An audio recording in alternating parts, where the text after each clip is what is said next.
एक शरीर में होता है कष्ट।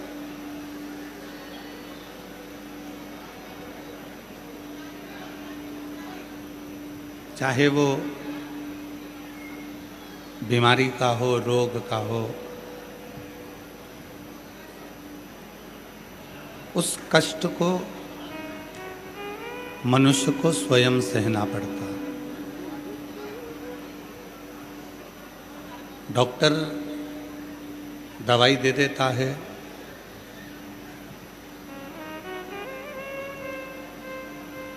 नर्स सिस्टर दवाई गोली दे देती है, इंजेक्शन लगा देती है, परिवार के लोग कुछ सेवा कर लेते हैं, पर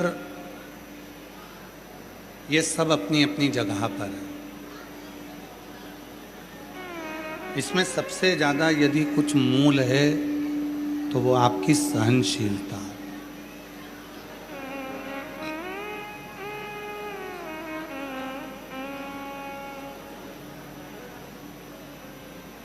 एक कर्ज, दूसरा मर्ज। जब ये दोनों हो जाते हैं तो बहुत जल्दी से नहीं जाते। इनको जाने में, इनको निकलने में थोड़ा समय लगता है।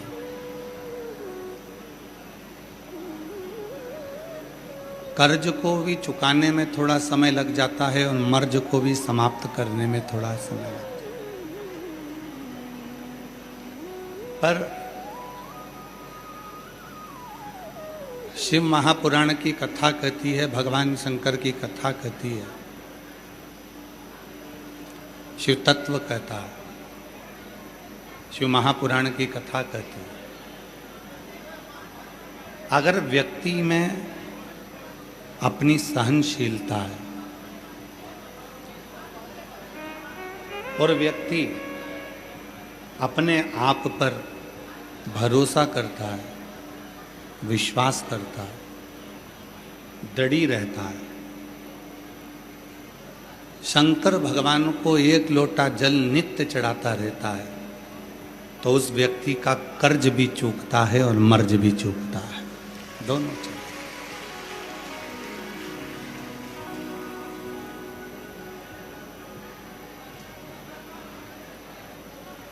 कर्ज भी समाप्त होगा और मर्ज भी समाप्त होगा, दोनों। पर चूकेगा कब? जब आपका विश्वास अपने आप पर होगा, जब आपका विश्वास अपने ऊपर स्वयं होगा।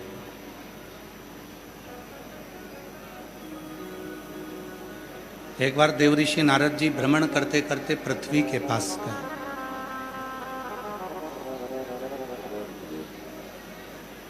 और पृथ्वी देवी के पास में देवऋषि नारद जी पहुंचे।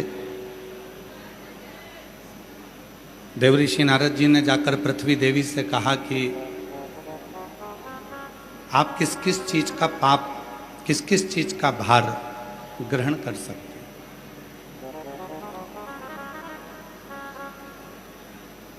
शिव पुराण कहती है ये पृथ्वी सब कुछ झेल सकती है।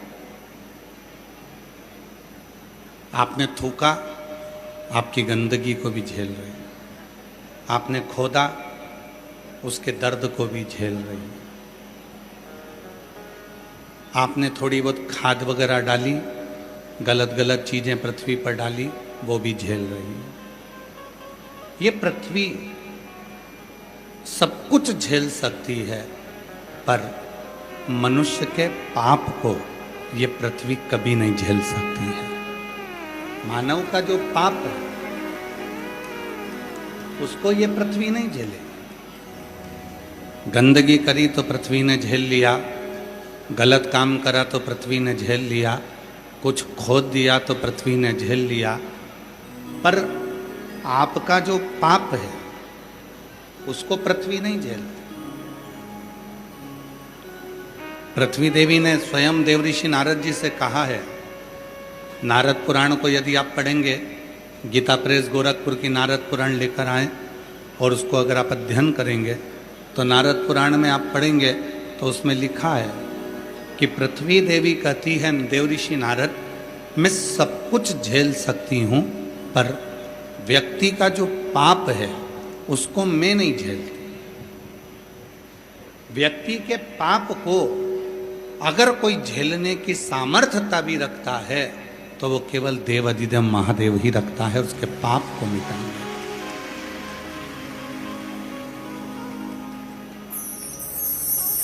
पृथ्वी देवी स्वयं देवऋषि नारद जी से कह रही है।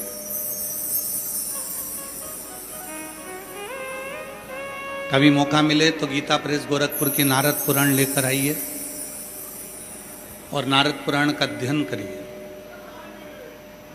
सब कुछ झेल लूंगी मैं। किसी ने मेरे ऊपर गंदगी करी तो वो झेल लूंगी, किसी ने अगर कुछ गंदा करा तो वो भी झेल लूंगी, पर पृथ्वी माता कहती है कि मैं केवल व्यक्ति के पाप को नहीं झेल सकती। इस पाप को वही झेल सकता है जो एक क्षण में पाप को समाप्त कर दे, और वो पाप झेलने वाला कोई नहीं होगा। तब शिव महापुराण की कथा में पहले भी एक लाइन गुनगुनाई है, आप भी उसको अवश्य बोलें कि अंत समय प्रभु आना पड़ेगा, वचन दिया तो निभाना पड़ेगा। अंत समय प्रभु आना पड़ेगा, वचन दिया तो निभाना पड़ेगा। आए ना आए प्रभु कुटुंब कबीला, अंत समय प्रभु आना पड़ेगा, वचन दिया तो निभाना पड़ेगा। देवऋषि नारद की नारद पुराण कहती है, पृथ्वी सब कुछ झेलेगी पर पाप नहीं झेलेगी। आपने झूठ बोला, गलत काम किया, गलत कृत्य किया, कौन झेल रहा? और पृथ्वी देवी ने गलत नहीं बोला। शिव महापुराण के महत्तम में देवराज ब्राह्मण का चरित्र आता है, जो ब्राह्मण होकर रानी के गले का हार चुरा कर लाता है, और वो देवराज नाम का ब्राह्मण एक गलत स्त्री के संग में पड़कर गलत काम कर कर अपने जीवन को बर्बाद कर लेता है। और आखिरी में वही देवराज नाम का ब्राह्मण भगवान शंकर की 2 मिनट की कथा को श्रवण करता है और भगवान शंकर के धाम में कैलाश में चला जाता है। पाप कौन समाप्त करा?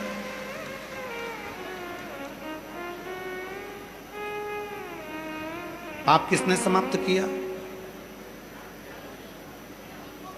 और केवल देवराज नाम के ब्राह्मण का चरित्र नहीं, शिव महापुराण में बिंदुक का चरित्र भी यही कहता है।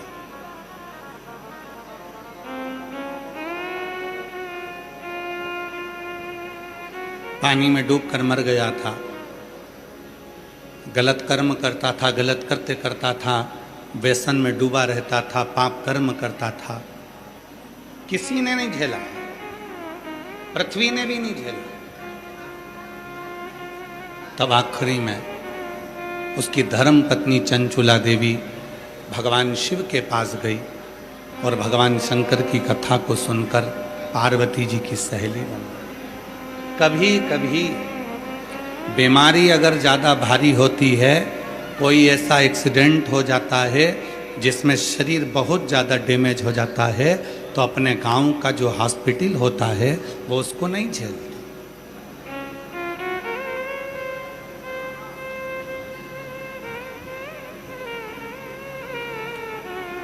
अपने गांव के हॉस्पिटल के डॉक्टर उसको नहीं झेलते।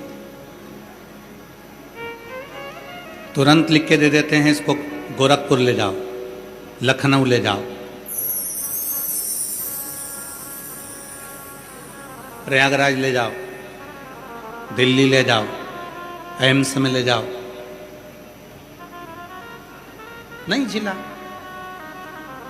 कोई पेशेंट, कोई मरीज बहुत ज्यादा यदि बीमार होता है तो उसको गांव के छोटे शहर के अस्पताल, हॉस्पिटल नहीं झेलते हैं, कोई डॉक्टर नहीं झेलता है, तब उसको बड़े हॉस्पिटल में भेज दिया जाता है कि ये दिल्ली लेकर जाओ, मुंबई लेकर जाओ, लखनऊ लेकर जाओ, प्रयागराज लेकर जाओ, इसको आप गोरखपुर लेकर जाओ।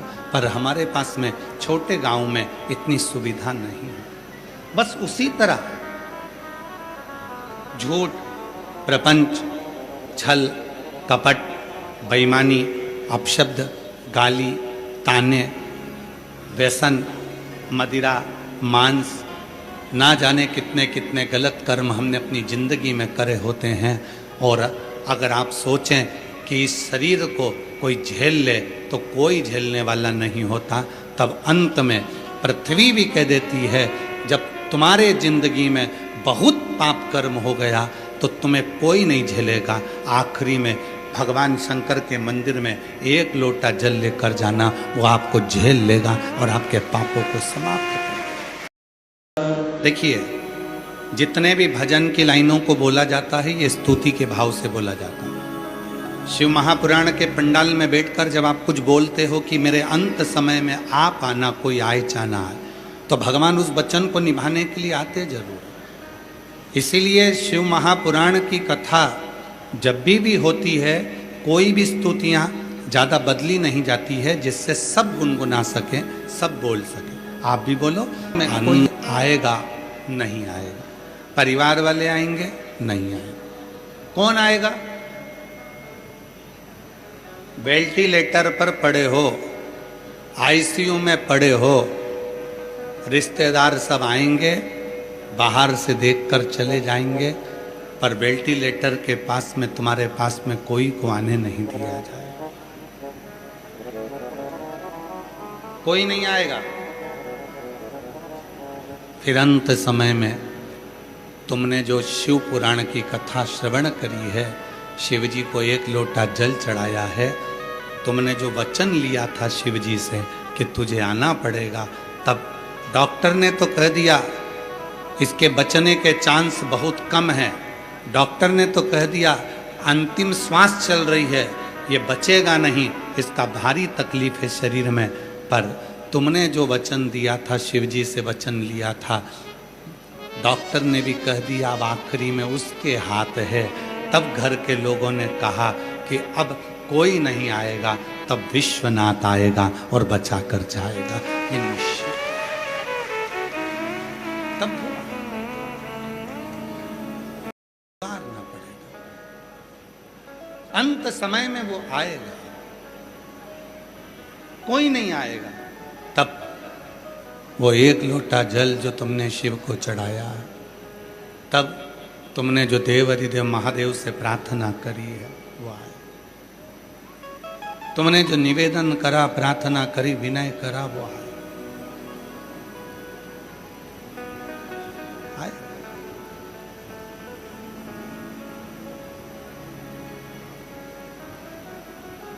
एक बड़ी सुंदर सी कथा है शिव महापुराण की।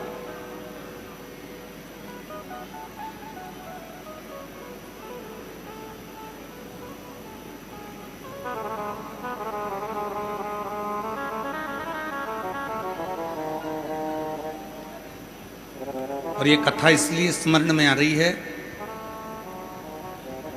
एक माता जी यहाँ पर बैठी हुई हैं, उन्होंने एक पत्र लिखा। उस पत्र में लिखा कि मेरी आर्थिक स्थिति बहुत कमजोर है, मेरे पास में इतना धन नहीं रहता कि मैं भगवान को, शिव जी को कुछ दे सकूं। मैं दूध भी नहीं चढ़ा पाती, मैं दही भी नहीं चढ़ा पाती, मैं शहद भी नहीं चढ़ा पाती। मैं बहुत सारा पकवान भी नहीं चढ़ा पाता। मेरी जीजियों, आप सबसे निवेदन है, कर्ज लेकर कभी ना तो शिव जी की कथा कराना, कर्ज लेकर ना कभी शिव पुराण कराना, और कर्ज लेकर ना कभी शिव जी की पूजन कराना।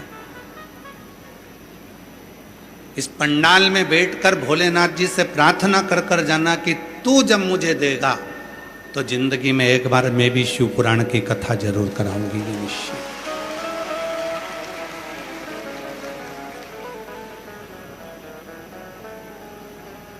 एक बहन ने लिखा, सब लोग हंसते थे कि तू केवल एक लोटा पानी चढ़ा देती है, कभी तू शिव जी पे दूध नहीं चढ़ाती, कभी शंकर जी की पूरी पूजन नहीं करती, पूजन में कितना सारा सामान चाहिए रहता है, तू कभी लेकर नहीं आती है।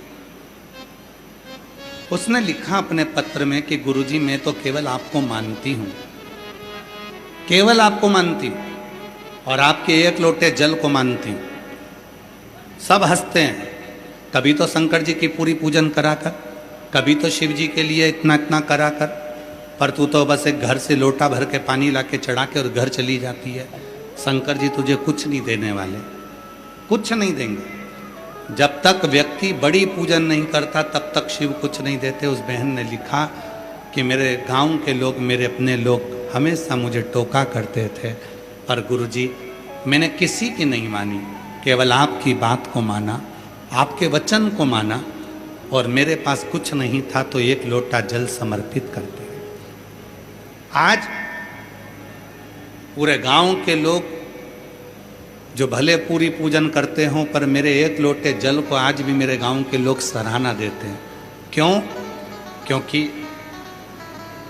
पत्र में लिखा उसने,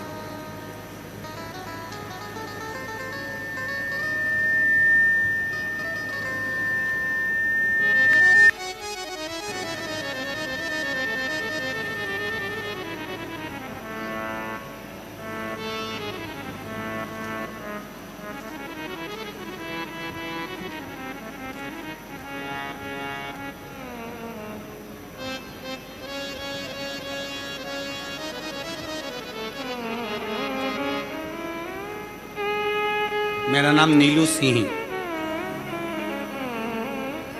मेरा नाम नीलू सिंह है। कहीं बैठी हों, पूरा पूरा उन्होंने एड्रेस नहीं है इसमें। मेरा नाम नीलू सिंह है। बाबा, मैं सीहोर आई थी, सब हंसते थे, लोग कहते थे कि तू अधूरी पूजन करती है, केवल एक लोटा जल चढ़ाकर और घर चली जाती, इसका क्या तुझे फल मिल जाएगा? आज पूरा गांव कहता है कि तेरी पूजा को शिव जी ने स्वीकार करा, एक लोटे जल से तुझे बाबा ने सब कुछ दे दिया। आज मैं बाबा को धन्यवाद देने आई हूँ। मेरा बेटा केवल एक लोटा जल चढ़ाकर डॉक्टर बन गया और मेरी बेटी एक लोटा जल चढ़ाकर वकील बन गई। मैं बाबा को प्रणाम करने के लिए, बाबा को नमन करने नहीं है। शिव महापुराण ने क्या कहा?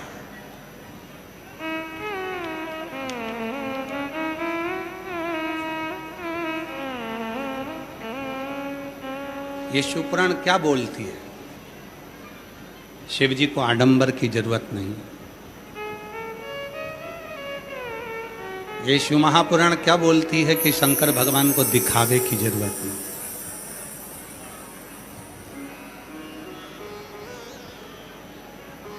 आप कथा के पंडाल में आगे बैठोगे तभी शंकर जी आपकी सुनेंगे, ये कहीं पुराण में नहीं लिखा।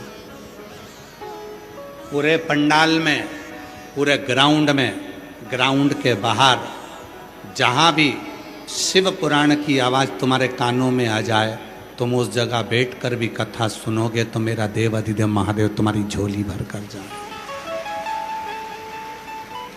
उसको दिखावा नहीं चाहिए।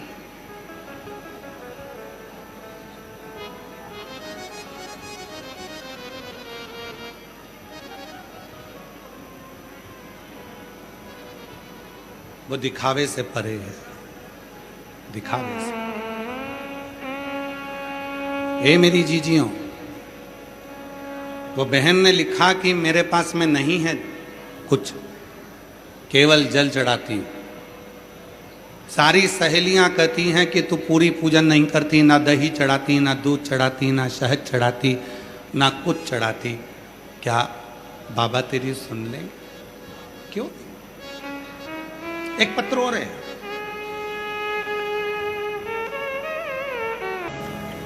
ध्यान नहीं आ रहा महाराज। एक पत्र में भी एक बहन ने यही लिखा। अब वो पत्र हमको मिल नहीं रहा, अगर कहीं बैठी हो तो भले खड़ी हो जाए। उस पत्र में लिखा उस बहन ने, मेरे पास कोई वस्तु नहीं,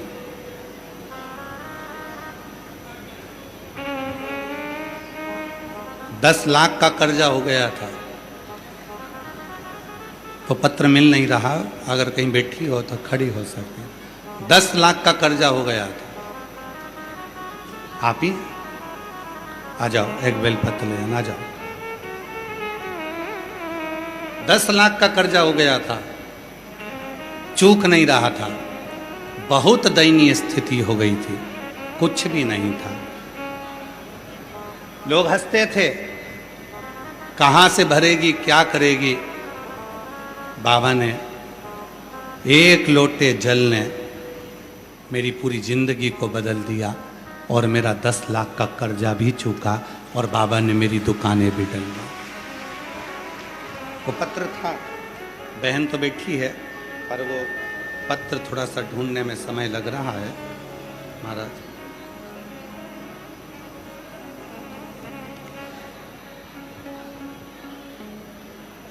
उसने पत्र में लिखा कि हर तरह से हार गई थी, प्रत्येक जगह से मैं निराश हो गई थी, कुछ नहीं था। कौन दे, कौन दे? ए मेरी जीजियों,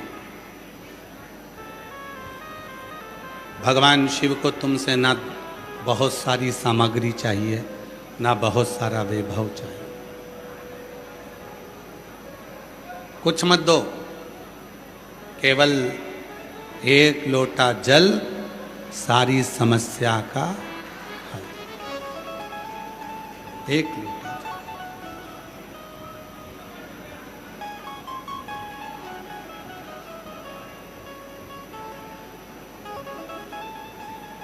जिसके मुख की जिह्वा पर श्री शिवाय नमस्तुभ्यम आ जाता है, उसकी जिंदगी की सारी समस्या महादेव की हो जाती है, और कृपा शिव की बरसती है। कृपा शिव। मुख पर शिव का नाम आया, मुख पर भगवान शंकर का स्मरण आया, नाम आया, मंत्र आया, और शिव ने कृपा करना प्रारंभ किया, शिव ने करुणा करना।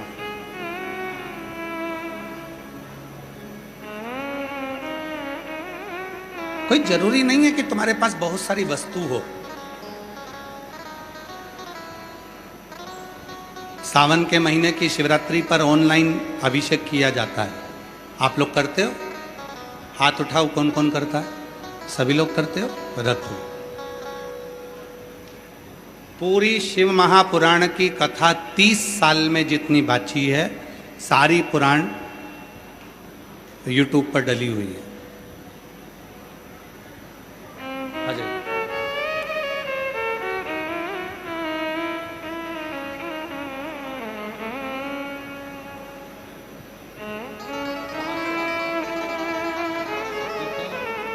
क्या नाम है? मोना गुप्ता जी हैं, बनारस से। पत्र लिखा था, कर्जा हो गया था।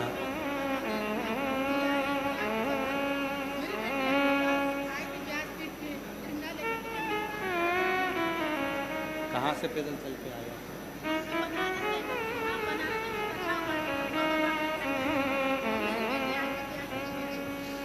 10 लाख का कर्जा हो गया था, कोई साथ देने वाला नहीं था।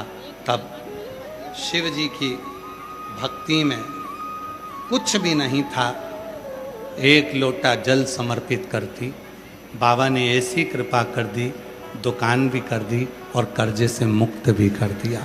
ये शिव की उपासना, ये शिव। बनारस की रहने वाली हैं गुप्ता। एक उपासना 30 साल में जितनी भी शिव महापुराण की कथा करी है, उस पूरी कथा यूट्यूब पर डली है।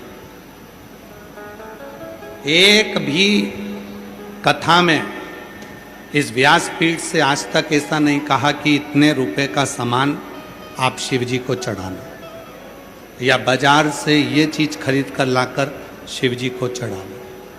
तुम्हारे घर में जो सामान होता है, जल है, चावल का दाना है, कनेर का फूल है, दुर्वा है, बेलपत्र है, जितने भी शिव महापुराण में उपाय बताए जाते हैं, जो तुम्हारे घर में सामान रहता है उसी का उपाय बताया जाता है, जिससे तुम कहीं कर्जा लेकर, किसी से सामान मांगकर या किसी से वस्तु लेकर कोई उपाय ना करो। क्यों?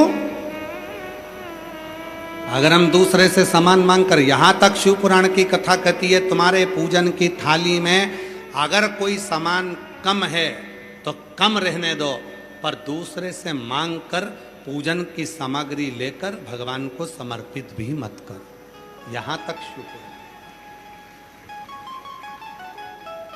कई माताएं पूजन करने जाती हैं, कई माताएं पूजन के लिए जाती हैं और कई बट सावित्री की पूजन कर रही हैं, कई पीपल की पूजन कर रही हैं, कई शिव जी की पूजन कर रही हैं, गणेश जी की पूजन कर रही हैं, देवी देवता की पूजन कर रही हैं, कोई दूसरे देवता की भी पूजन कर रही हैं, किसी की भी पूजन करने बैठे हो और तुम्हारी थाली में जितना सामान है, तुम घर पर भूल कर आ गई, कोई सामान तुम्हारा रह गया तो तुम्हें पड़ोसन से नहीं मांगना, रह गया तो रह गया, अपना सामान जितना है उतना शिव जी को, उतना। अच्छा ईमानदारी से बोलो, प्रैक्टिकल कर कर देखो। तुम्हारे पति के साथ घूमने जा रही हो, बाजार में कोई सामान तुमको अच्छा लग गया, तुम्हारे पास में पैसे की कमी पड़ गई, तुमने अपने पति से मांगा, पति ने निकाल कर दिया। पति के साथ होने पर कोई स्त्री ऐसी नहीं होती जो किसी पड़ोसी से पैसे मांगकर दुकान वाले को देगी। दुकान वाले को देगी तो अपने पति से मांग कर देगी, पति को भी खुशी होगी कि इसने मुझसे मांगा और पति उस पैसे को दे देगा, पर वो दूसरे से नहीं मांगे। उसी तरह भगवान शंकर की पूजन करने के लिए बैठो तो तुम्हारी थाली में जो है, तुम्हारे पास जो है, शिव जी को वही समर्पित करो। दूसरे से मांग कर अगर शंकर जी को दोगे तो बाप को बुरा लग जाएगा कि मैं पिता हूं तेरा, मैं पिता हूं। अगर कुछ चाहिए तुझे तो तू मुझसे मांग, अगर तुझे कुछ चाहिए तो तू मुझे बोल, क्यों दूसरे से, क्यों दूसरे से नहीं। यहां तक शिव पुराण की कथा कहती है अपने पास में पैसा नहीं है आरती में चढ़ाने के लिए भी, तो आपको दूसरे से नहीं मांगना।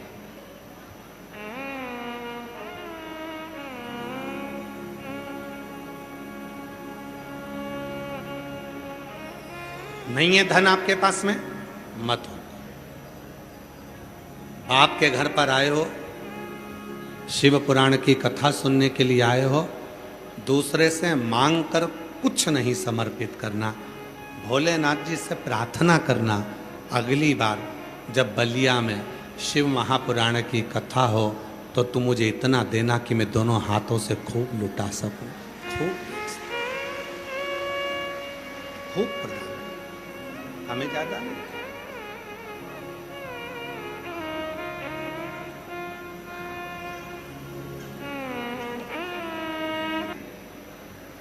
अपने पिता से,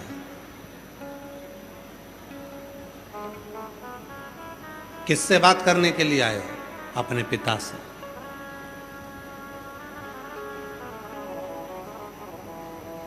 किसी दूसरे से मिलने के लिए नहीं आए, किसी दूसरे के बात करने के लिए नहीं आए। जो है समर्पित है, जो कुछ भी है सब हमारा कुछ नहीं।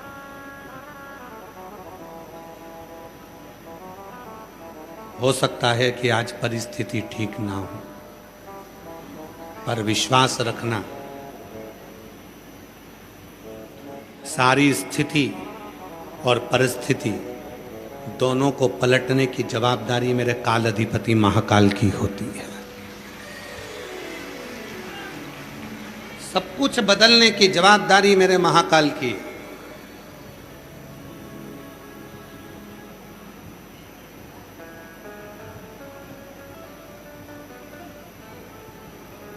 हर चीज की जवाबदारी उसकी हो जाती। कभी मत सोचो कि मेरे पास में कुछ भी नहीं है शिव जी को देने के लिए। जो है वो समर्पित। एक सुंदर कथा है, बड़ा सुंदर चरित्र आता है। एक शिव महापुराण का बड़ा सुंदर चरित्र है, दृष्टांत सागर का। एक आदि रमा नाम की एक महिला थी। आदि गांव में रहती थी, परिस्थिति अच्छी नहीं थी। गांव में रहती है आदि रमा, अपनी साधारण सी परिस्थिति में शिव की साधना करती है। शिव की साधना।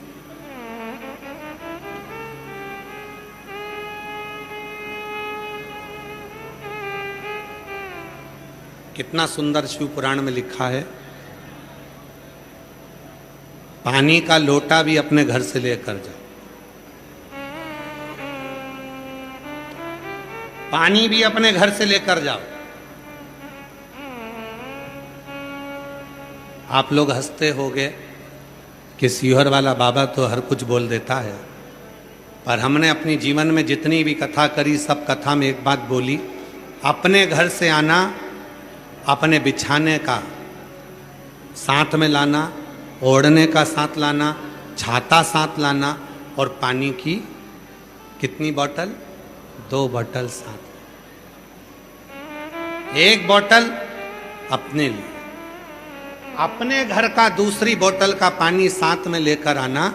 अपने आसपास में अपनी अड़ोसन पड़ोसन पीछे वाली धड़ोसन जो कोई बैठी है उसको थोड़ा सा पानी मुख झूठा कराना। क्यों? जब हम अपने घर का जल, जो भक्त कथा सुनने आया है वो भक्त नहीं स्वयं महादेव है, उसको जल दे देते हैं तो हमारे जीवन की आदि व्याधियां वैसे ही समाप्त हो जाती। हमारे जीवन का आधे से ज्यादा दुख, हमारे जीवन के आधे से ज्यादा तकलीफें वैसे ही समाप्त हो।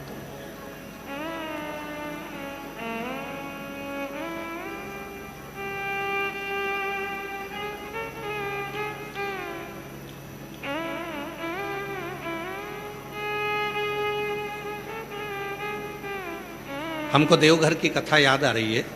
देवघर में जब कथा करने के लिए आए तो वहाँ पर एक बहन, जब हम जा रहे थे तो दरवाजे के साइड में एक बहन, जब हम उधर से जब कथा के लिए आए थे तब वो बहुत सारा भगोने भर भर कर वो लिट्टी और चोखा लेकर आई थी, बांट रही थी। जब कथा पूरी हो गई हम जाने लगे तो वो केवल चोखा चोखा बांट रही थी, केवल चोखा ही चोखा था उसके पास। हमने जो गाड़ी चला रहे थे उनसे कहा कि भैया जरा गाड़ी रोकिए, हमको अब माता जी से बात करना।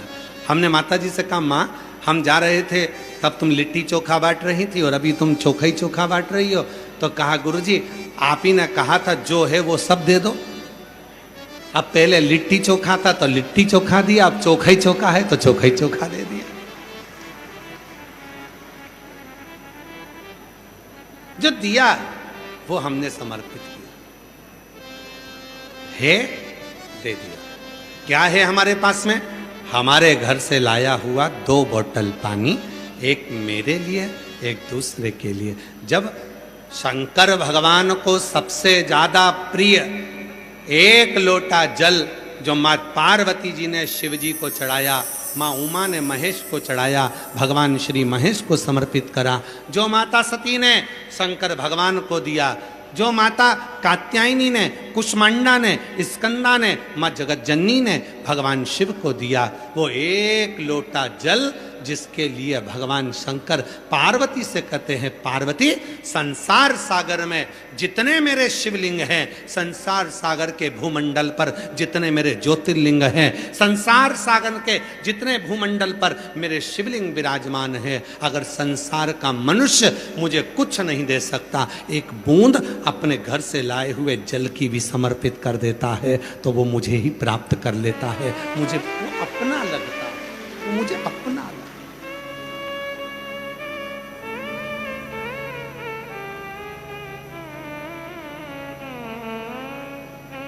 वो मुझे अपना लगता है।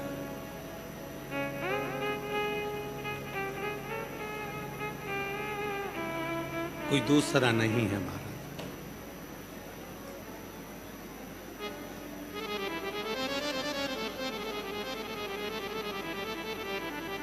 आदि रमा शिव जी की परम भगत थी। धन नहीं है उसके पास, संपदा नहीं है उसके पास, मत होने दो। गांव में रहती है, शिव जी की पूजन करती है, घर से चलती है, एक लोटा जल लेकर जाती है, शंकर को समर्पित करती है। गांव की जितनी भी नारियां थी सब पैसे वाली, धनपति थी, सबके पास में वैभव था। आदि रमा जब जल चढ़ाने आती थी तो गांव की सारी महिलाएं जिनकी संपदा थी, वैभव था, वो आदि रमा को देखकर हंसती थी। इसके पास में देने के लिए कुछ भी नहीं है, शंकर भगवान को देने के लिए इसके पास कुछ है, कुछ। फिर भी आदि रमा कभी मन में अफसोस नहीं करती। क्या अफसोस?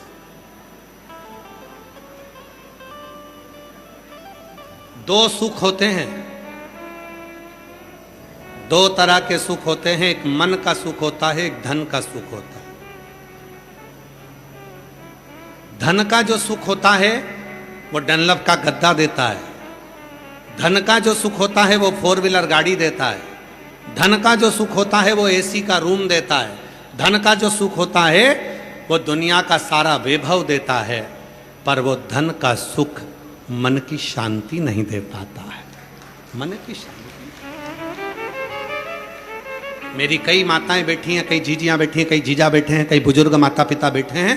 ईमानदारी से बोलना, तुम्हारे यहाँ डनलप का गद्दा भी है, रूम भी है, भोजन भी है, गाड़ी भी है, पंखा भी है, कूलर भी है, सब कुछ है, बेटे भी हैं, बहुएं भी हैं, पोता भी है, पोती भी है, सब कुछ है। उसके बाद भी तुम रात्रि को सोते हो तो कहीं कमर का दर्द बना है, कहीं घुटने दुख रहे हैं, कहीं सिर दुख रहा है, रोज बाम को लगाकर कपड़ा बांधकर फिर सोती है। कई कई तो ऐसी हैं कि रोज एक ना एक टेबलेट उसको खाना ही पड़ती है, तब जाकर सो पाती है। वो सुख कहाँ चले गया, वो शांति कहाँ चली गई? वैभव था, धन है, गाड़ी है, बंगला है, संपदा है, सब कुछ है, पर शांति नहीं।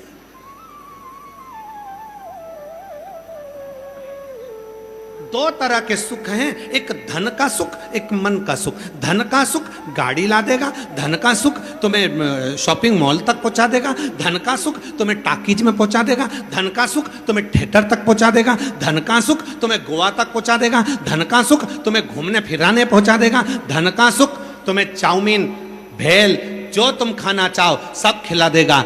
धन का सुख तुम्हारे को ब्यूटी पार्लर तक भी पहुंचा देगा, पर धन का सुख तुम्हारे मन को शांति नहीं दे पाएगा। अगर मन को शांति कोई देगा तो वो केवल मन का सुख देगा। याद रखना, धन का सुख तुम्हें वैभव दे सकता है पर शांति नहीं, पर जो मन का सुख होता है वो मन का सुख तुम्हें कहीं नहीं पहुंचाएगा। तो इतना जरूरी है कि वो शिव महापुराण की कथा तक जरूर पहुंचा देगा, शंकर के मंदिर तक पहुंचा देगा, शिव के धाम तक पहुंचा देगा। वो मन का सुख है। आप देखो, कल आदरणीय मंत्री जी बोल रहे थे, माननीय दयाशंकर सिंह जी कल बोल रहे थे कि मैं रात्रि को यहाँ आया था और आकर देखा कि इतनी भीड़, और भीड़ के साथ में रात को लाइट नहीं तो पंखे कुछ खराब हो गए होंगे, थोड़े पंखे चल रहे थे, थोड़े नहीं चल रहे थे। फिर माननीय मंत्री जी ने तुरंत फोन किया कि इन पंखों को चेंज करो, टेंट वाले को बोला, लाइट वाले को बोला कि पंखे चालू करो, तो रात्रि को पंखे चालू हुए। तो माननीय मंत्री जी ने पूछा कुछ लोगों से कि लाइट, पंखा नहीं चल रहा है, चारों तरफ गर्मी भी बहुत है, तुम कुछ बोल नहीं रहे हो, तुमने एक शब्द भी नहीं कहा कि पंखा नहीं चल रहा या मुझे ये तकलीफ है या वो तकलीफ है। तो मंत्री जी ने जब पूछा तो पंडाल में बैठने वाली एक माता ने हाथ जोड़कर कहा, मंत्री जी हमारे बलिया में कथा आ गई, इससे बढ़कर कुछ नहीं चाहिए। हमारे बलिया में कथा आ गई, इससे बढ़कर कुछ नहीं चाहिए।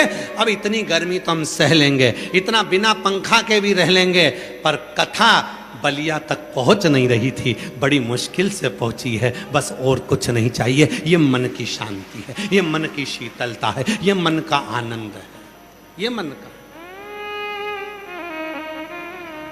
और मैं धन्यवाद दूंगा पूरे बलिया की मीडिया को, मैं धन्यवाद दूंगा बलिया के पत्रकारों को, मैं धन्यवाद दूंगा बलिया के एक एक सोशल मीडिया को, यहाँ की प्रिंट मीडिया, यहाँ की सोशल मीडिया, बलिया क्षेत्र के एक एक पत्रकार बंधुओं को मैं धन्यवाद देता हूँ, यहाँ के यूट्यूबरों को धन्यवाद देता हूँ कि उन्होंने इस बलिया की कथा को अपने चैनल के माध्यम से, अपने अखबार के माध्यम से, सोशल मीडिया के माध्यम से जनमानस को ये दिखाया कि कितनी गर्मी पड़ने के बाद भी शिव भक्तों का सैलाब हमारे बलिया में आया है।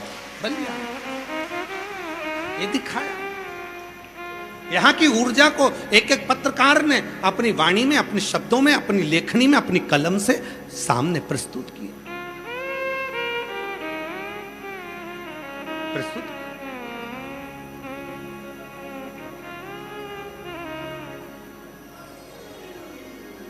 एक धन का सुख होता है, एक मन का सुख होता है। धन का सुख तुम्हें शॉपिंग मॉल तक ले जा सकता है, धन का सुख तुम्हें घुमाने फिराने ले जा सकता है, पर मन का जो सुख होगा ना, आप में से कई माताएं ऐसी होंगी जिनके घर के बच्चों ने मना करा होगा, इतनी गर्मी में मत जाओ, बहुत दूर है, इतना दूर जाके क्या करोगे, बलिया में कहाँ जाओगे, स्टेशन पे उतर के वहाँ से कहाँ जाओगे, क्या करोगे, इतनी भीड़ होगी, गाड़ी 1 किलोमीटर 2 किलोमीटर दूर खड़ी हो जाएगी, अंदर कोई जाने नहीं देगा, बैठने की जगह नहीं मिल पाएगी, अब कहाँ करोगे, क्या करोगे।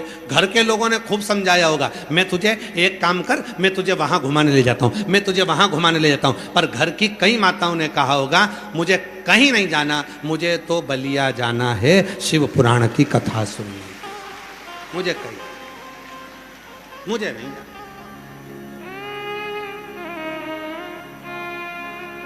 अब उस मां को मालूम है, अगर मैं शिव महापुराण की कथा में पहुंची हूं, आदान प्रदान का जमाना है, तुम किसी के यहां जाओगे तो कोई तुम्हारे यहां आएगा,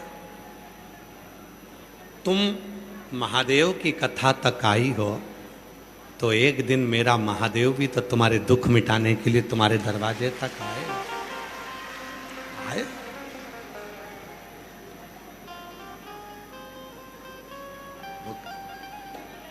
कष्ट मिटाने के लिए पहुंचेगा।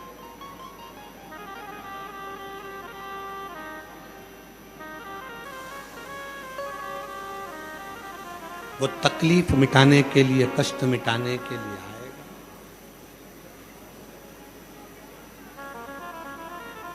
महाराज शिव तत्व कहता है, भगवान शंकर की कथा कहती है, शिव महापुराण की कथा वर्णन करती है जीवन का, जब एक अंश मात्र भी, एक अंश दुख हमारी जिंदगी में आता है और तुमने अगर शिव को एक लोटा जल चढ़ाया है तो वो दुख कब समाप्त हो जाएगा आपको मालूम भी नहीं पड़ पाएगा, कब समाप्त।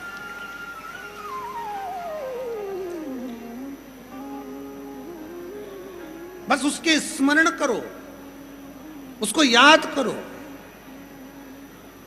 जब तकलीफ हो, जब कष्ट हो, जब परेशानी हो, तब उसको स्मरण करो। फिर वही वाली बात आ गई जो हमने पहले कहा, भीड़ में तन्हाई में प्यार की गहराई में मुझे तुम याद आते हो,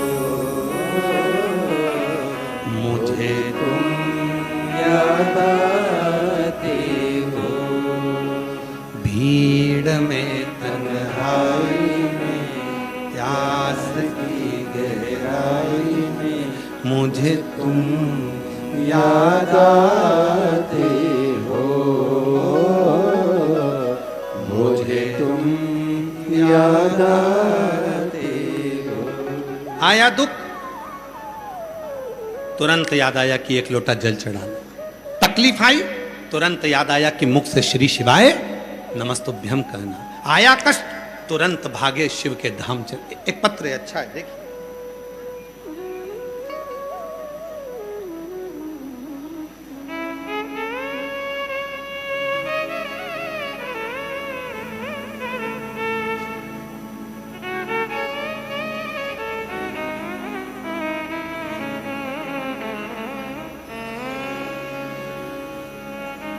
मेरा नाम केश कुमारी त्रिपाठी, पति का नाम गिरधारी त्रिपाठी, इकोना जिला,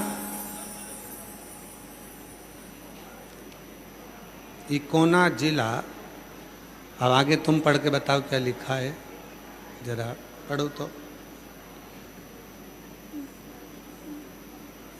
केश कुमारी त्रिपाठी, पति का नाम गिरधारी त्रिपाठी, इकोना जिला, बस्ती है क्या है?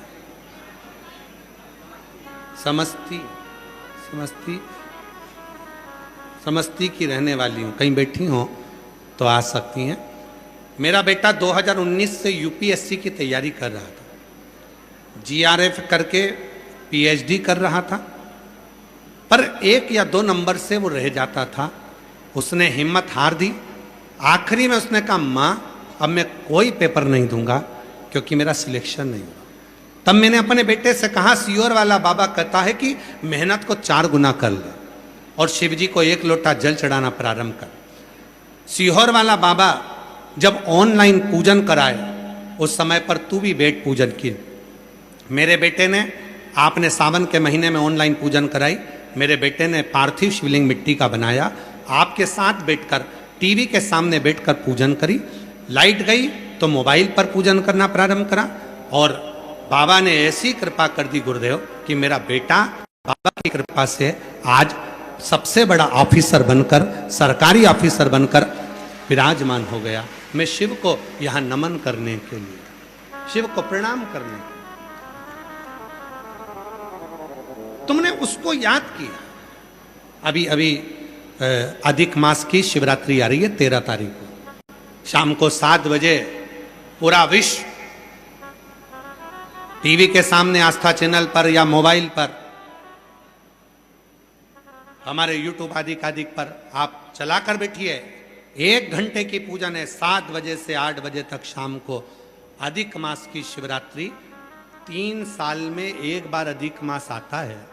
उसकी शिवरात्रि जो आती है, 24 शिवरात्रियों का क्रम में आनंद के साथ जब 12 शिवरात्रियों का हर मासिक शिवरात्रि होती है, उसमें एक शिवरात्रि अधिक मास की भी हम लोग जो लेते हैं, उस शिवरात्रि की पूजन पार्थिव शिवलिंग बनाकर जब 7 बजे आप और हम करेंगे, उसका क्या फल मिलेगा ये तो भोलेनाथ ही मालूम है और शिव जी ही है। पर विश्वास, भरोसा, दृढ़ता। एक पत्र और है, बड़ा सुंदर है, देखिए।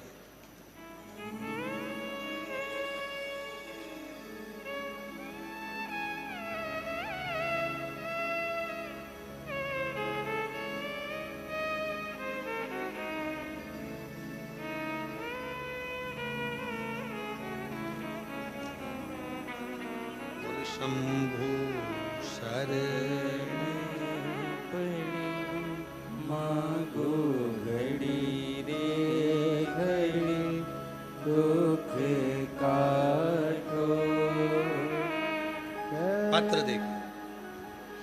मैं सोनी पांडे, जिला मऊ, उत्तर प्रदेश से आई हूँ। कहीं बैठी हो तो हाथ हिला सकती हैं। मैं सोनी पांडे, जिला मऊ, उत्तर प्रदेश से आई हूँ। भोलेनाथ जी की कृपा का मैं क्या वर्णन करूं गुरुदेव। बाबा, मैं एक जमीन ली थी जिस पर घर बना लिए थे जिसका रोड निर्धारित नहीं था और मुझसे आगे जिनका घर था वो मुझे रास्ता छोड़ने के लिए मना कर दिया। पैसा लेकर देने के लिए भी राजी नहीं थे और बोलते थे कि देखते हैं तुमको कौन रास्ता देता है, तुझे जहाँ जाना हो, डीएम सीएम जहाँ तुझे जाना हो वहाँ चली जा, पर तुझे रास्ता नहीं मिलेगा। हम हार गए। ऐसा कोई व्यक्ति नहीं था, पटवारी तहसील सब दूर जा जाकर थक गए, पर रास्ता नहीं मिला। आखिरी में उसने अपने घर के सामने से बाउंड्री बना दी और रास्ता हमारा ख़त्म कर दिया, हम कहीं से नहीं जा सकते। तब हिम्मत हार गए, टीवी पर कथा सुनना प्रारंभ करी। आपने कहा था सारी समस्या का हल एक लोटा जल होता है। एक बार मैंने आपकी कथा सुनकर शिव जी के मंदिर में जाना प्रारंभ करा तो उस रास्ते को भी उसने बंद कर दिया। तब मैंने घर में ही पार्थिव मिट्टी का शिवलिंग बनाकर पूजन करना प्रारंभ करी और आपकी एक कथा पंडाल में सुनने के लिए मैं चली गई। गुरुदेव आप कहते हो ना पंडाल में कथा सुनना चाहिए, तब मैं कथा काशी में और दूसरी कथा मधेपुरा बिहार में सुनी। बाबा की ऐसी कृपा हुई, गुरुजी जैसे स्वयं कृष्ण भगवान ने 7 दरवाजे तोड़कर जन्म लिया था, वैसे ही उसी प्रकार 7 खेत चीरते हुए दूसरी तरफ से मेरे बाबा ने मेरे लिए रास्ता बनवा दिया और बाबा की कृपा से मेरे दरवाजे तक रास्ता पहुंच गया। गुरुदेव एक लाइन अच्छी लिखी है, आप भी पढ़ो साथ में और बोलो। नहीं नाप के देता है, नहीं तोल के देता है, मेरा भोला भंडारी है, दिल खोल के देता है। दिल खोल के। एक भरोसा किसको कहते हैं, विश्वास किसको कहते हैं?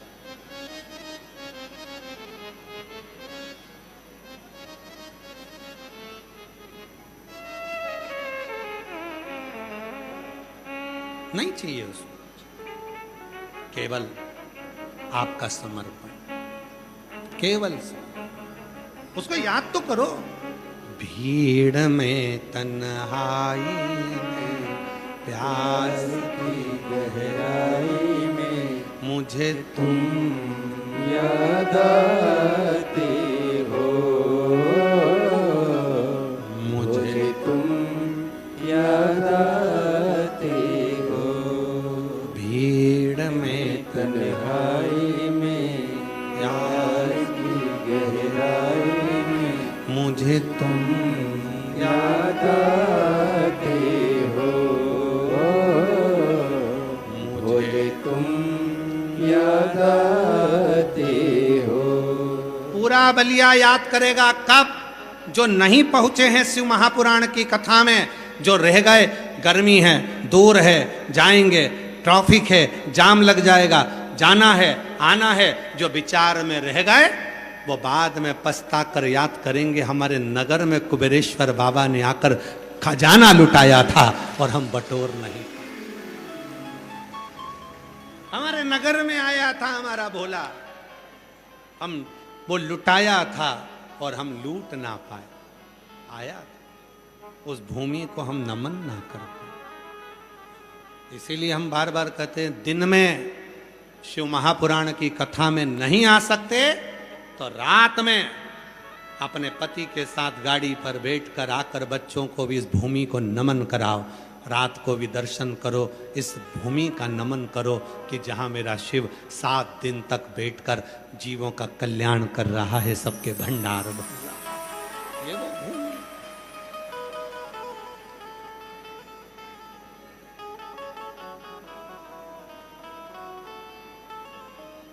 मेरा भोला नगर में आया रे, मेरा भोला नगर में। बोल बाबा बलखंडीनाथ महादेव की।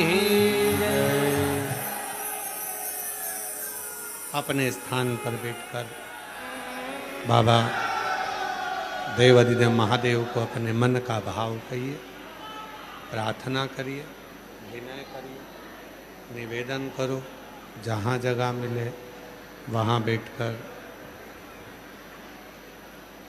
बाबा को अपने मन का भाव कहो, प्रार्थना करो।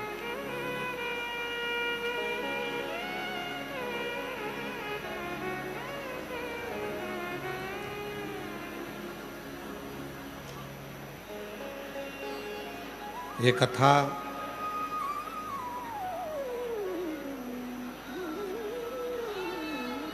पंद्रह जून तक बलिया उत्तर प्रदेश की पवित्र भूमि पर चलेगी।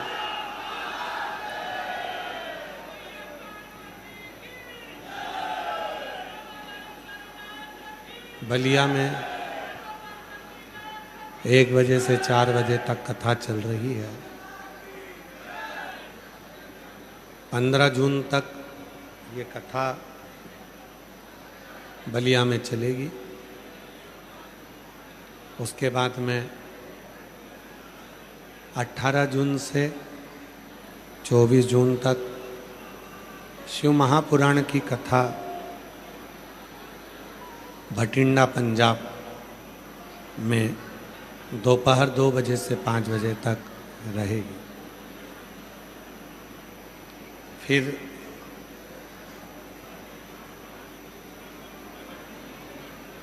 सीहोर में गुरु पूर्णिमा महोत्सव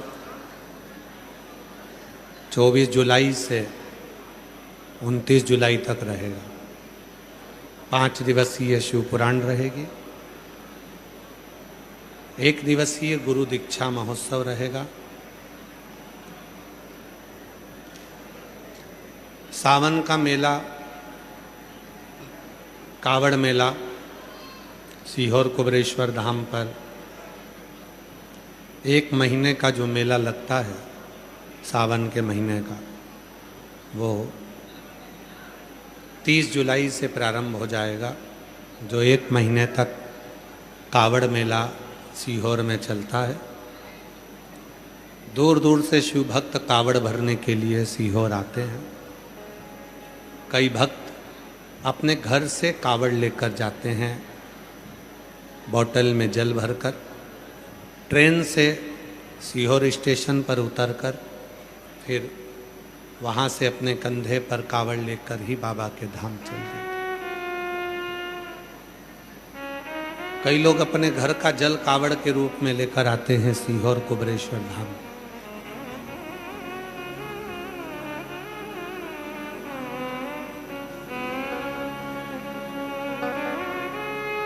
एक महीने कावड़ मेला कुबरेश्वर धाम का 30 जुलाई से प्रारंभ होगा।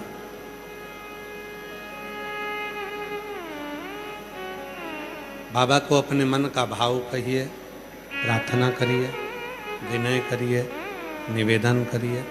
जहाँ जगह मिले वहाँ बैठकर बाबा को अपने मन का भाव कहो, प्रार्थना करो, निवेदन करो। सब साथ में बोलिएगा, निवेदन करिएगा, प्रार्थना करिएगा।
कैलाशी अविनाशी भगवान शंकर की पवित्र कथा कर रहे हैं।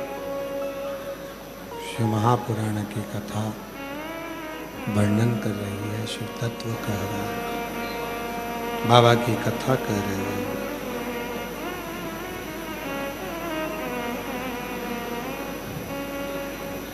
आदिनमा के पास में कुछ भी नहीं है, उसके पास में कोई वस्तु नहीं,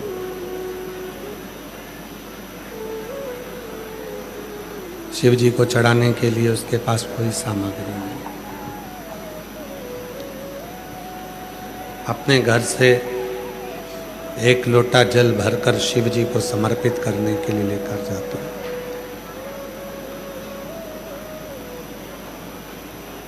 पर गांव की जितनी भी माताएं थीं,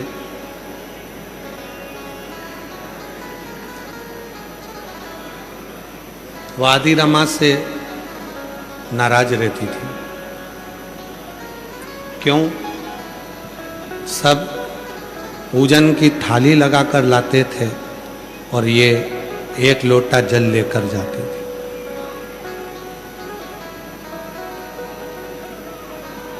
कितना चाहिए शिव?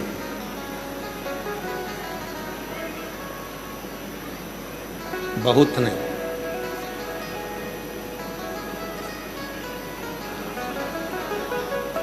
कावड़ यात्रा में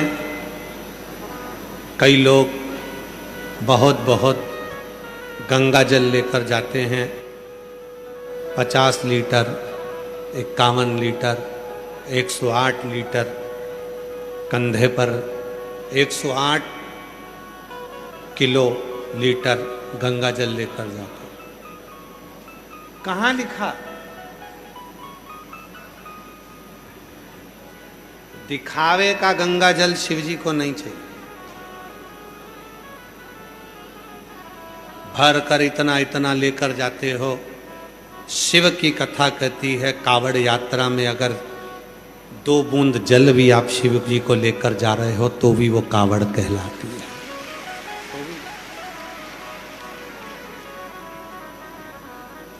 मेरे शंकर भगवान को आडंबर या दिखावा नहीं चाहिए।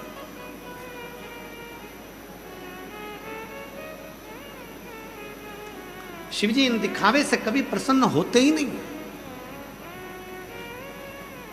हमने 100 लीटर गंगा जल भर लिया, लेकर चल दिए।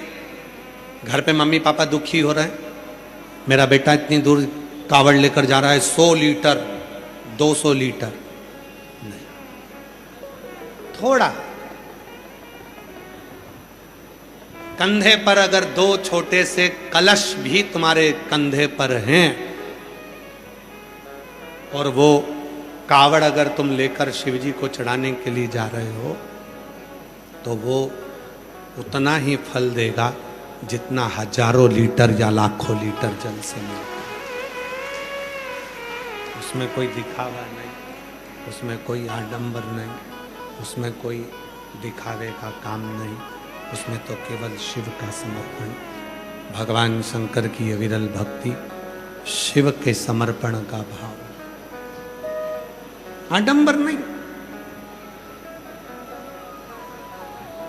आदिरमा से नगर की, गांव की कई माताएं बड़ी क्रोध खाती थीं, चिढ़ती थी।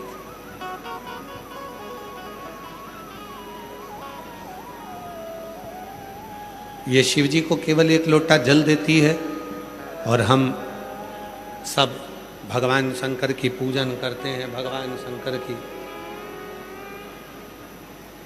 पूजन आराधना करते हैं। और हम इतनी बड़ी पूजन करने के बाद भी तो थोड़ा सा मन में लगता है। आज पूरी दुनिया के लोगों को मन में यही लगता है कि पहले लोग हाथ दिखाने जाते थे, ज्योतिषी के पास जाते थे, वास्तु के पास जाते थे। पहले लोग ना जाने कहाँ कहाँ पर सब दूर पूछने जाते थे। अब थोड़ा सा भी दुख आता है तो लोग कहीं पूछने नहीं जाते, 1 लोटा जल भरते हैं और अपने पास के शिव मंदिर में जाकर चढ़ा देते हैं और उसका दुख मिटता है। कहीं नहीं जाता। केवल गया तो शंकर जी के मंदिर में, अपने पास के मंदिर में गया, जल चढ़ाया, संतुष्टि हुई, मन को आनंद आया, सुख। आदि रमा शिव जी को जल चढ़ाती थी, पर गांव की कुछ माताओं को वो ठीक नहीं लगा, श्रेष्ठ नहीं लगा। कई बार ऐसा हो जाए। एक पत्र है, अच्छा है।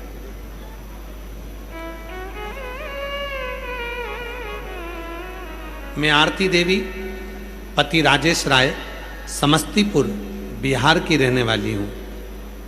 चरणों को नमन करती हूं, प्रणाम करती हूं। बाबा, मैं आरती देवी, पति राजेश राय, समस्तीपुर बिहार की रहने वाली हूं। कहीं बैठी हो तो आ सकती हैं।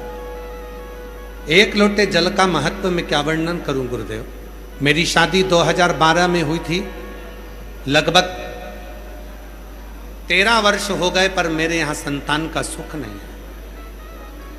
14 वर्ष निकल गए, संतान का सुख नहीं है। 15 वर्ष निकल गए, संतान का सुख नहीं है। ऐसे समय निकलता रहा।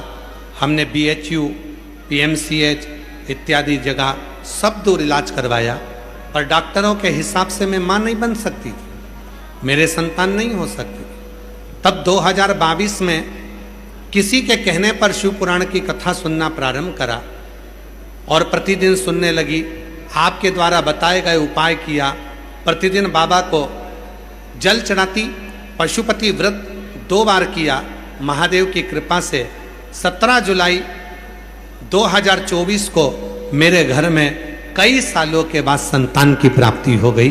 मैं बाबा को यहाँ प्रणाम करने के लिए आया। बाबा, दूसरा पत्र है सुमनेन्द्र पाल, जिला छपरा।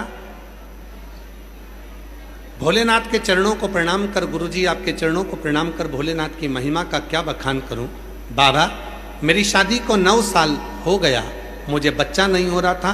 बहुत डॉक्टरों को दिखाने के बाद भी मुझे जब संतान नहीं हुई, तब शिव जी पे जल चढ़ाकर सफेद आंकड़े की जल का प्रयोग करा और बाबा की कृपा से मेरे घर में 2 बच्चों ने जुड़वा जन्म लिया।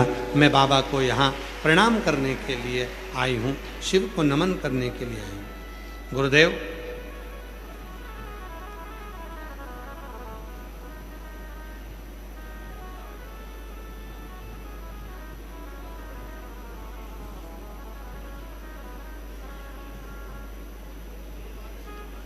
मेरा नाम देवानंद बेठा है। मैं ग्राम सरमसरपुर, पोस्ट कलावरी, थाना कांटी, जिला मुजफ्फरपुर से बिहार के निवासी हूँ। मैं नमन करती हूँ। मैंने अपने बेटे के लिए सरकारी नौकरी मांगी थी और बाबा ने मेरे बेटे को सरकारी नौकरी दी है। मैं बाबा को यहाँ प्रणाम करने के लिए आई हूँ, नमन करने के लिए आई हूँ।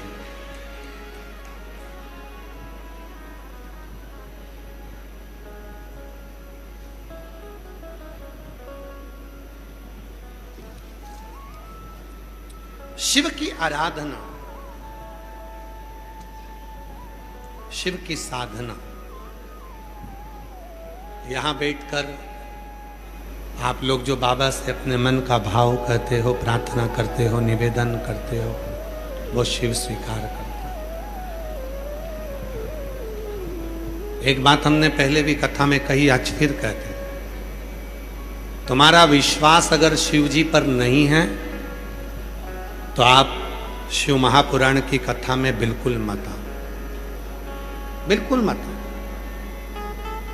और तुम्हारा विश्वास है कि मैं शिव पुराण की कथा में जाऊंगी, जो बोलूंगा वो बाबा सुनेगा, तो निश्चित है कि बाबा तुम्हारी झोली खुशियों से भर दे। विश्वास नहीं है मत, मन में भाव नहीं है मत। पर यदि ये आवाज प्रेशर बढ़ाओ साउंड का, विश्वास है तो कई लोग आप लोगों को टॉफी दे देते हैं हाथ में। आप लोग सोचते हो कि हम भिखारी हैं, भिक्षुक है, एक टॉफी पकड़ा कर चले गए। नहीं, कोई बिस्कुट का पैकेट दे जाता है, कोई अपने बॉटल का पानी तुमको दे देता है, पी लो। क्यों? वो आप लोगों को शिव मांगते हैं।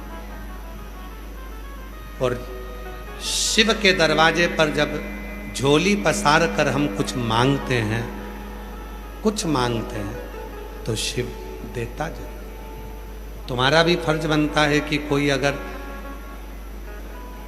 दे रहा है तो तुम उसको व्यर्थ ना ले, गलत भाव से ना ले। आवाज नहीं आ रही है क्या? पीछे आवाज खोलो, पीछे की भी खोलो। गलत विचार से ना ले। कई लोग गलत विचार रख लेते हैं कि हम मांग कर क्यों लें। एक पत्र इसका भी आया है, हम पढ़ते तो नहीं पत्र को, पर अगर बात निकली है तो पढ़ रहे।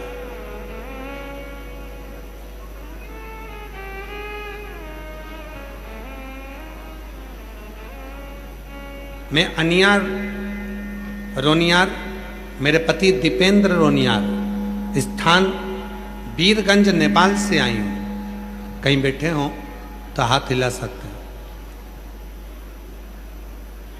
बाबा, केवल बाबा से क्षमा मांगने के लिए आई।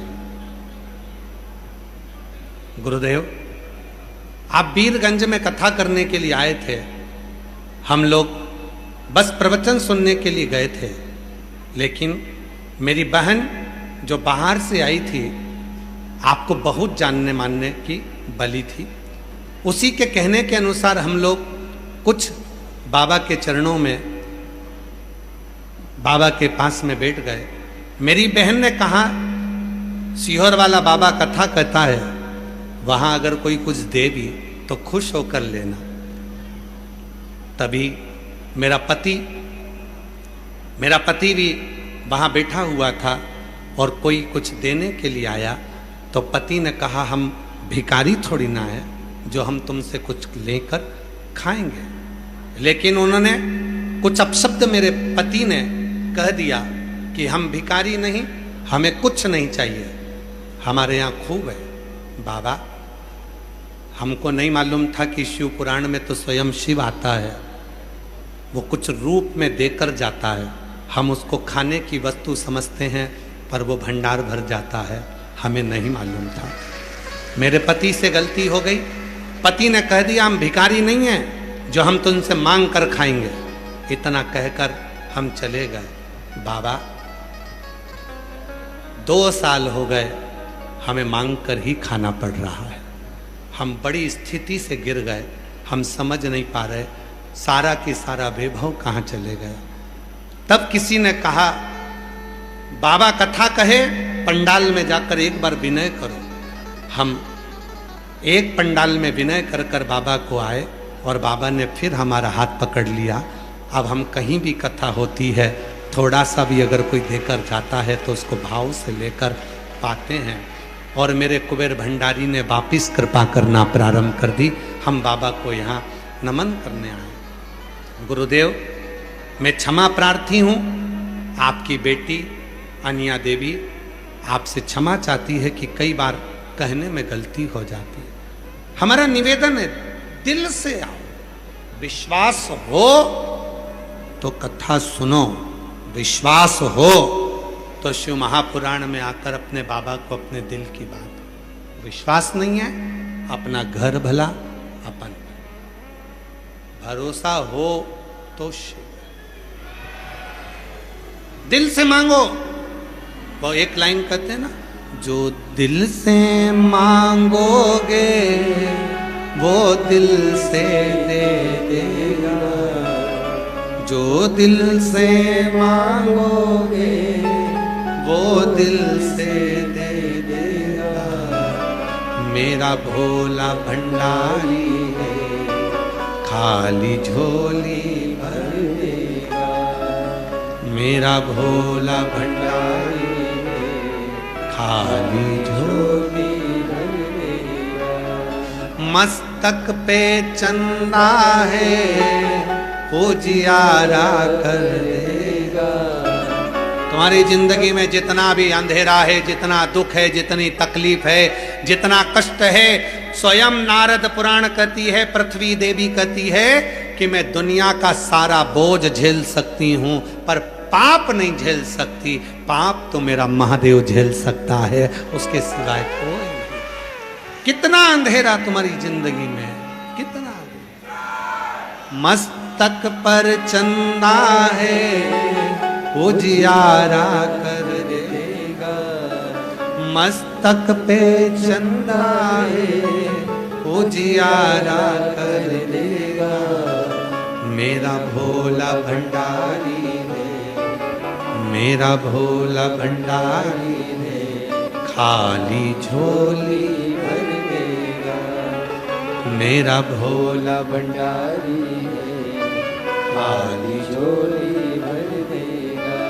12 साल तक औलाद नहीं हुई, उसने झोली पसार कर मांगा, दे दिया। 9 साल तक बच्चे नहीं हुए, उसने झोली पसार कर मांगा, दे दिया। जॉब नहीं लगा, नौकरी नहीं लगी, गवर्नमेंट नौकरी की तैयारी कर रहा था, झोली पसार कर मांगा, उसने दे दिया। उसका तो काम है केवल तुम दिल से मांगो तो। मस्तक पे गंगा है वो शीतल कर देगा, मस्तक पे गंगा है। रोज मंदिर,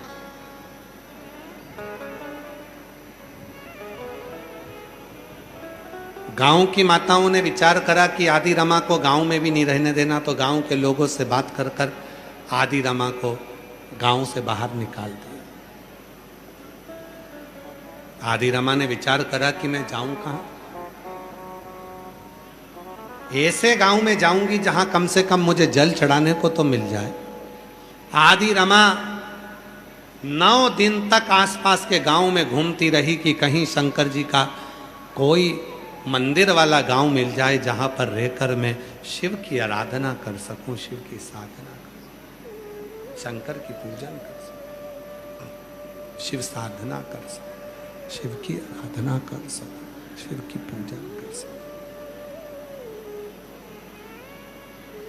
कुछ दूरी पर एक गांव था जिसमें भगवान शंकर का मंदिर था।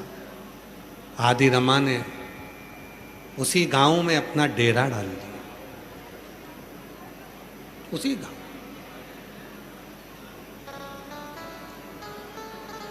समय आया, मंदिर जाने लगी, वहां पर भी कुछ नहीं, केवल एक लोटा जल।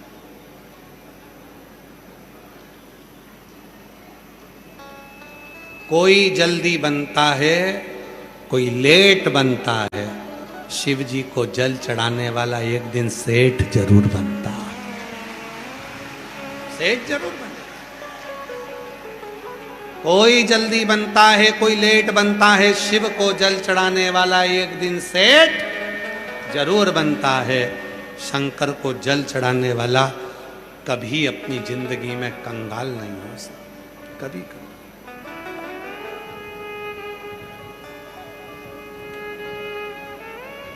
मेरा भोला भंडारी रे, मेरा भोला भंडारी रे, खाली झोली भर देगा, मेरा भोला भंडारी रे, खाली झोली भर देगा। अधिक मास पुरुषोत्तम मास में शिव पुराण की कथा सुन रहे हो आप सब।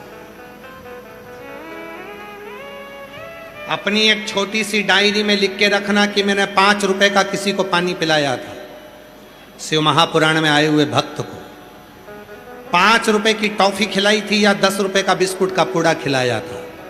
लिख के रखना, तारीख भी लिख के रखना, और अगले 3 महीने में इंतजार करना जो तुमने किसी को शिव पुराण में मुख झूठा कराया उसका फल तुम्हें 1000 गुना मिला कि नहीं मिला। लिख कर रखना।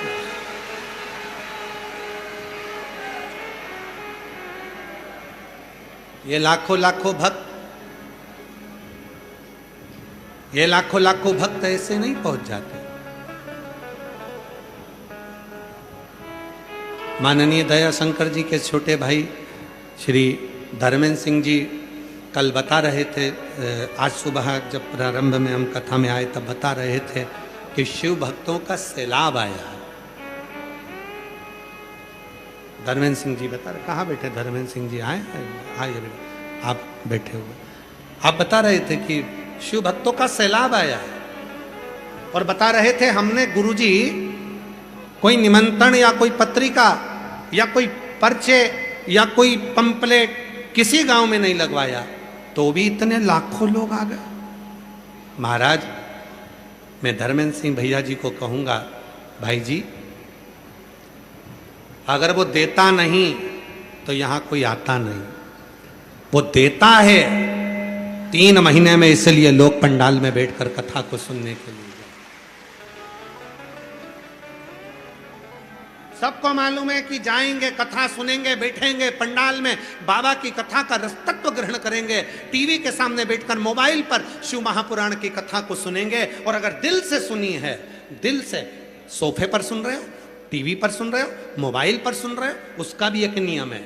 अगर आप कथा पंडाल में बैठकर सुन रहे हो तो आरती होने के बाद वहां की भूमि को नमन कर कर रज को लगाते हो, प्रणाम करते हो। और अगर अपने घर पर टीवी पर बैठकर कथा सुन रहे हो, अपनी दुकान पर मोबाइल पर कथा सुन रहे हो, जैसे ही कथा विराम हो 4 बजे, चाहे आरती का दर्शन हो चाहे ना हो, 4 बजते से ही आप अपनी दुकान पर ही, अपने मकान पर ही थोड़ी सी देर खड़े होकर वहाँ की भूमि की रज को अपने मस्तक पर लगाकर प्रणाम कर कर कहो, आज हमने कथा को सुन लिया, श्री शिवाय नमस्तुभ्यम। मेरा बाबा आपकी भी मनोकामना 3 महीने में पूर्ण जरूर करें। हृदय से उसको स्वीकार था। आदि रमा दूसरे गांव में पहुंच गई जहां शिव का मंदिर था, शंकर जी को जल चढ़ाती, कुछ नहीं।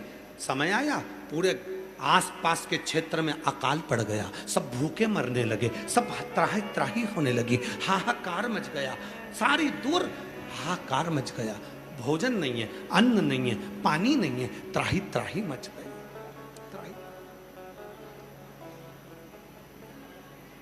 सारे गांव, सारे शहर, सारा नगर अकाल की ग्रास में आ गया। केवल एक नगर, एक गांव ऐसा बचा जिसमें आदि रमा रह रही थी। आदि रमा रोज मंदिर जाती थी, वहां अकाल नहीं पड़ा, वहां जल की कमी नहीं है। सारे गांव के लोग बेचैन हो गए। एक संत जिन गांव में अकाल पड़ा था उसी गांव में पहुंच गए।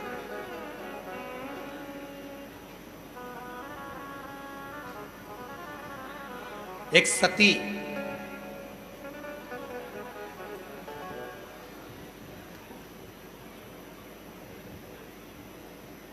एक संत, एक शिव का भक्त, ये 3 जिस गांव में रहते हैं, अगर सती पतिव्रता धर्म का पालन करने वाली, पति को परमेश्वर मानने वाली, पति के चरणों को नमन करने वाली सती होती है। आप में से कितनी माताएं जो अपने पति को रोज प्रणाम करती है? हाथ उठाओ जरा, जो अपने पति को रोज प्रणाम करती है। करना चाहिए। उठाया, 2-4 ने उठाया, ऐसा नहीं कि नहीं उठाया। प्रणाम करना चाहिए पति के।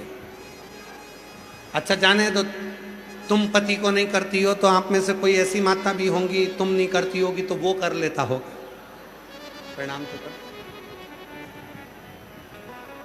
पर शिव पुराण कहती है प्रतिदिन घर के बुजुर्ग को, माता पिता को, घर में अपने बुजुर्ग को, माता पिता को और अपने पति को प्रणाम करना चाहिए, नमन करना चाहिए। करो रोज। एक सती, एक संत और एक शिव का भक्त जिस नगर में, जिस गांव में रहता है, उस नगर में, उस गांव में कभी अकाल नहीं पड़ता है।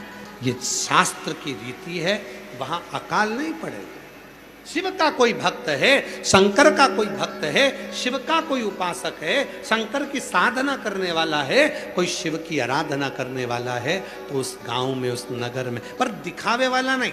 कई लोग आज के ज़माने में शंकर जी के नाम से बहुत दिखावा करते हैं। जटा बढ़ा ली, खूब सारा चंदन पोत लिया, खूब मालाएं धारण कर ली और विचार करा कि हम शंकर जी के परम भक्त हैं। ना ना ना ना ना, शिव जी के परम भक्त की निशानी है, शंकर जी का परम भक्त की सबसे बड़ी निशानी केवल एक है। दुनिया के लोग कितना भी ताना दें, दुनिया के लोग कितनी भी गाली दें, दुनिया के लोग कितनी भी बद्दुआ दें, दुनिया के लोग कितना भी अपशब्द कहें, पर तुम्हारे मुख से उसके लिए अपशब्द निकलना नहीं चाहिए। समझ लेना कि आप शंकर के परम भक्त हो, आप शिव के परम भक्त। वो आपको बद्दुआ दे, वो आपको गाली दे, वो आपको अपशब्द कहे, वो आपको ताना दे, उसका जवाब आपको नहीं देना है। आप शंकर के भक्त हो ना, तो आप उसका जवाब मत दो। उसने गाली दी है, जवाब महादेव देगा। जो चाहता है जवाब वही तो देगा। तुम जिससे प्रेम करते हो, जिससे प्यार करते हो, उसके साथ अगर घूमने के लिए कहीं जाते हो और कोई अगर छेड़ देगा, अपशब्द कह देगा, तो जवाब कौन देगा? तुम्हें नहीं देना है। तुम जिसको चाहते हो वो जवाब देगा। उसको मालूम है, क्यों घूर के देख रहा है, जानता नहीं है मैं इसके साथ हूं। दो दिया धर के, घूसे दिया धर के।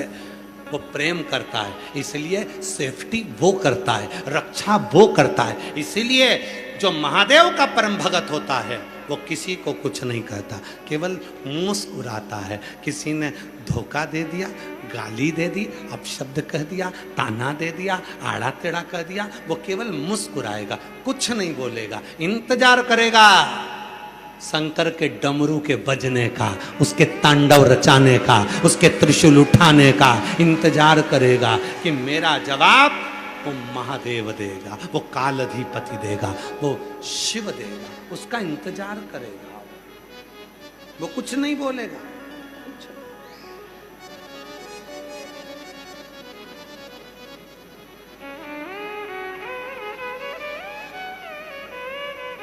शिव का डमरू डम डम बोले, शिव का डमरू डम डम डम बोले, अगम निगम के वेद खोले। ऐसा डमरू बजाने वाला कोई नहीं।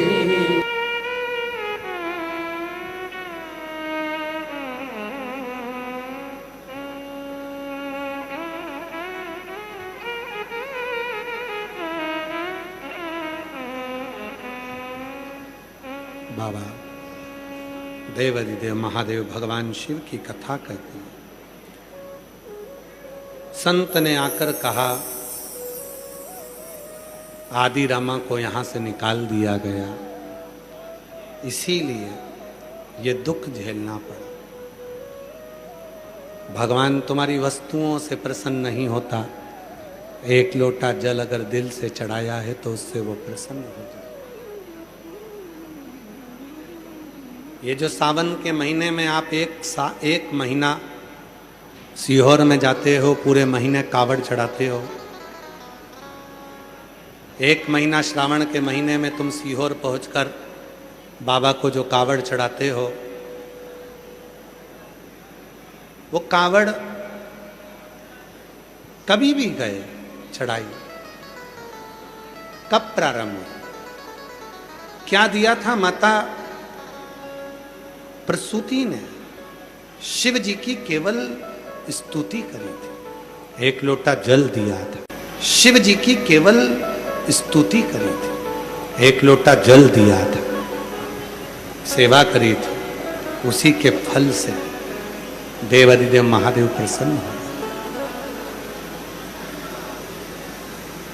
दक्ष प्रजापति ने माता सती को तो भले शिव जी को दे दिया था, पर शिव जी का सम्मान नहीं कर पाया।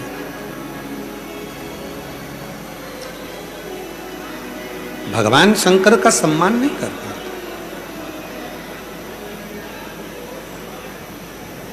दक्ष प्रजापति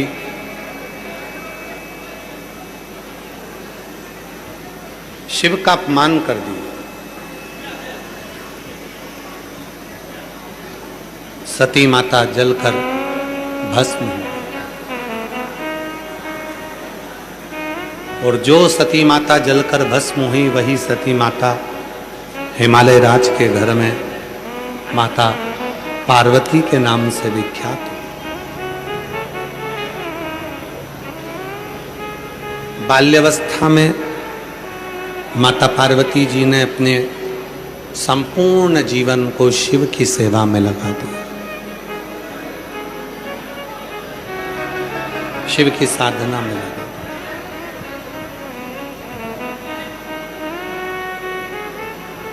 भगवान देवादिदेव महादेव की साधना में माता पार्वती जी ऐसी लगी कि भगवान शंकर ने बारंबार परीक्षा ली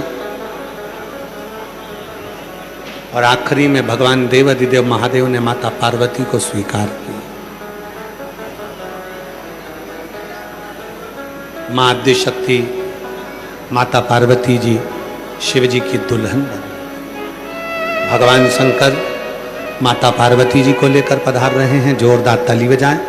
शिव जी का मंगल विवाह माता पार्वती जी के साथ हो रहा है। हृदय से माता पार्वती जी शिव जी के गले में सुंदर जयमाला पहना रही हैं। जोरदार ताली बजाकर स्वागत करें। भगवान शंकर पार्वती जी के गले में जयमाला पहना रहे हैं। जोरदार ताली बजाकर स्वागत करें। हार हार महादेव। शिव और पार्वती जी का मंगल विवाह होता है। आज तीसरे दिवस की कथा यहाँ विराम लेती है। कल कथा का चतुर्थ दिवस रहेगा। बड़े भाव से कथा का रसतत्व ग्रहण करेंगे और अपने जीवन को सार्थक करेंगे। हर हर श्री शिवाय नमस्तोभ्यम। सभी भक्तों को हर हर महादेव। व्यासपीठ को नमन करते हुए हम सबके प्रिय, हम सबके लाडले ठाकुर कल्लू जी महाराज के चरणों में नमन करते हुए परम सत्य परम आदरणीय विश्वविख्यात पूज्य गुरुदेव के पावन चरणों को नमन करते हुए और आप सभी शिव भक्तों के चरणों में नमन करते हुए आज सुंदर हम सभी ने तीसरे दिवस की कथा श्रवण करी। कल चतुर्थ दिवस की कथा में दोपहर 1 बजे से 4 बजे तक हम सभी पुनः जुड़ेंगे और कथा अमृत का लाभ लेकर अपने जीवन को कृतार्थ करेंगे, आनंद में करेंगे। 13 जून को जो हम सभी अधिक मास की महाशिवरात्रि का पर्व मनाएंगे और ऑनलाइन अभिषेक के क्रम में हम सभी शाम को 7 बजे से जुड़कर अपने जीवन को कृतार्थ में करेंगे, आनंद में करेंगे। तो सुंदर आप सभी अभिषेक की तैयारी अभी से कर सकते हैं और अपने जीवन को कृतार्थ में करते हुए हम सभी अधिक में इसकी पावन महाशिवरात्रि का अभिषेक कर कर अपने जीवन को कृतार्थ में करेंगे। सुंदर आरती का समय हो चुका है। आरती में श्री धर्मेंद्र सिंह जी एवं उनके परिवार सहित सुंदर आरती का आनंद हम सभी लेंगे। जय जय श्री राधे। हर हर महादेव। श्री शिवाय नमस्तोभ्यम।